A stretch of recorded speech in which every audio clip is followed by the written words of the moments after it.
the United States military began major combat operations in Iran.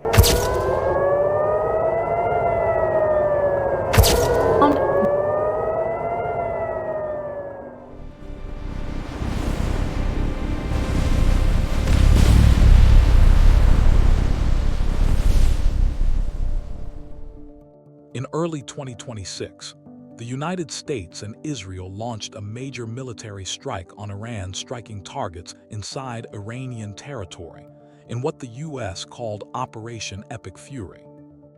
Why would the world's most powerful military attack another nation so boldly, and what was the reasoning from Washington's point of view? This is the U.S. explanation, not the opposition, but the rationale that shaped the decision. From the American government's perspective, Iran had become a long-term strategic problem because it pursued nuclear capabilities that the U.S. believes could lead to weapons. It supported groups the U.S. designates as terrorists. It threatened key allies like Israel and Gulf states. It destabilized regions the U.S. considers vital to global security. The U.S. government framed the decision to attack as a way to reduce an imminent threat, not random aggression. To understand the 2026 attack, we have to look back at long-running tensions between Washington and Tehran. After the 1979 Iranian Revolution and hostage crisis, the U.S.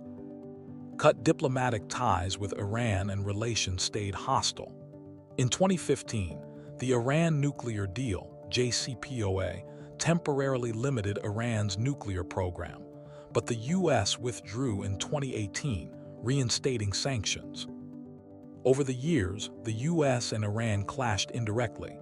Naval skirmishes, proxy conflicts, sanctions, and military posturing all contributed to deep mistrust. Then in 2025-2026, tensions peaked as diplomatic efforts stalled, and Iran continued developing sensitive nuclear technology. This escalation set the stage for direct strikes. Here are the main reasons the United States government cited to justify the attack. Reason 1. Preventing a nuclear threat. U.S. leaders argued that Iran was moving toward nuclear weapons capability, a step the U.S. said would destabilize the Middle East and threaten its own security and that of allies like Israel. Before the attack, Washington gave Tehran. Reason 2. Eliminating imminent threats. The White House publicly claimed that Iranian missile programs and allied militia support created immediate dangers to U.S. forces and regional partners, so Washington acted to preempt those threats rather than wait until they materialized.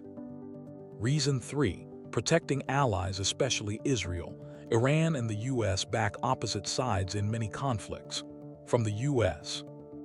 viewpoint, Iran's actions threatened the security of Israel and other Gulf states, and failing to act would weaken U.S. credibility and deterrence strategy. Reason 4.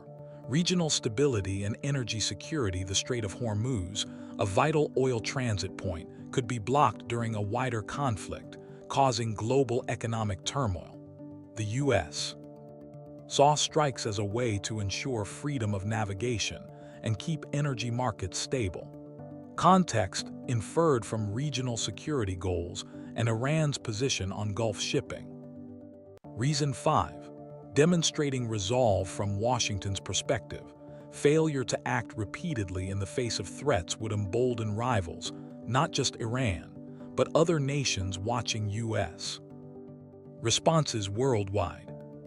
From the U.S. government's framing, the attack was not meant to start a decades-long war, at least publicly, but to achieve strategic goals, degrade Iran's ability to develop nuclear weapons, restrict the influence of Iranian proxies, signal that U.S. red lines will be enforced, encourage internal political change in Iran, according to U.S. policymakers.